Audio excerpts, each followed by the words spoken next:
You know what, it has been a big week because of big changes for the USF Bulls football program. But you know what, they've seen it before. When you've got that successful season, you and I were just talking about this, well, it's bound to happen. It means losing your coach. Of course, that's what's happened. Coach Alex Golesh moved to the plains of Alabama.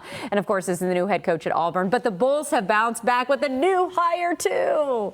That's right. There are plenty of reasons to be excited, and we're always excited, though, when USF Bulls radio legend Jim Lighthouse is in studio with us. How you doing? First of all, it's been a whirlwind of a week, right? Yeah, it's been a crazy week, obviously, with Alex Golesh leaving. I don't know if that was unexpected at all. Exactly. He had a lot of suitors, but then to turn around and get Brian Hartline as the new head coach is a real find. I've got to ask this. Is it my imagination, or did this happen quickly? I like it. That's my style. Someone says, hey, I can't work for you anymore, this, that. I'm like, okay, next phone call. Let me get the next person. And did it happen quickly? They didn't even, boom. Yeah, I think they probably had some names already in mind because Alex Golesh was being chased by a lot of people already. Right. And for Rob Higgins, the new CEO of athletics, he certainly got this done in a hurry.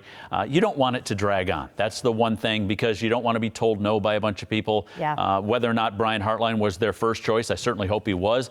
He would be my first choice, and hers too. and they got him. Okay, here's what I'm imagining in my head.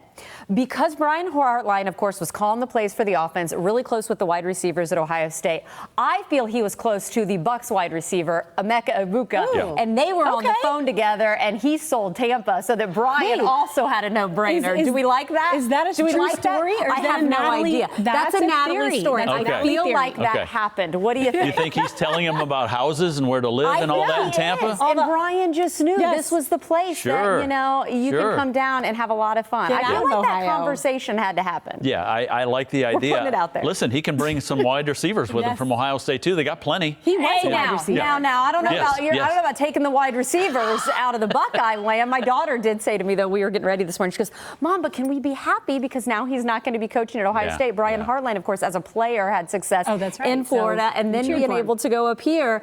It makes sense that he does have all of the resume that will build a good program. Yeah, he was ready. That's the main thing. He was ready to become a head coach. He certainly had opportunities before this one.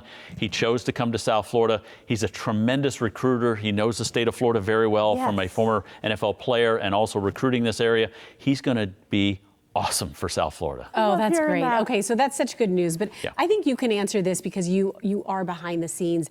What is it like for players to transition? They buy into Golesh's program and his style, and then to make that transition, what's the learning curve like? Yeah, it's exceptionally hard, in my opinion, because you're talking about 18, 19-year-old kids who are still trying to figure out their lives to begin with, which is why they tell them you need to commit to a program in a school and don't commit to a coach, because the coaches come and go.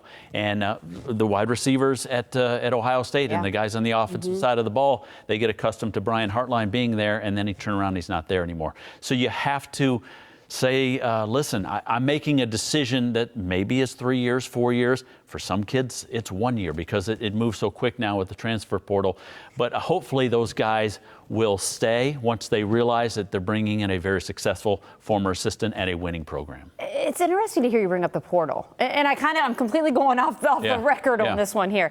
With the portal, I think players now have a different mentality for changing teams. And it's something that we've always seen with the coaches. And so maybe that does change. Maybe you are going to see more people committing to programs instead of coaches, no matter what that spiel is in a player's living room when the coach is trying to win them over. Yeah, for sure. And for kids, they can say, well, I can go there for a year and try it out, and then you can leave. Now that you don't have to sit out a year, it's basically unrestricted free agency for college. It's crazy. And that's good and bad. I feel bad for the fans because how do you get attached to players in your program when you know they could be gone the next year? We're less than a minute, but we've got to talk bowl games, Bahamas. Bring us up to speed on what's in store for the future of the Bulls. Yeah, so first of all, we don't know the bowl game yet. That will be announced on Sunday, December the 7th. We'll find out. Hopefully it's the Gasparilla Bowl here. I would think that'd be a great fit for the Bulls to play at home. As for the basketball team, they're still figuring it out a little bit, 4-4 right now, or right around 500. And I was in the Bahamas all last week. I don't know what you guys were doing for Thanksgiving, but I was eating pizza in the Bahamas for a week because the basketball team went there for 3 games. It was awesome. Fun. Love that you get to do that. Love hanging out with you as always. Go Bulls. We'll keep up with you. We'll catch up with you soon before the bowl game. Sounds Is that good? Yep. Okay. Sounds like a plan. Thanks so much. Thanks.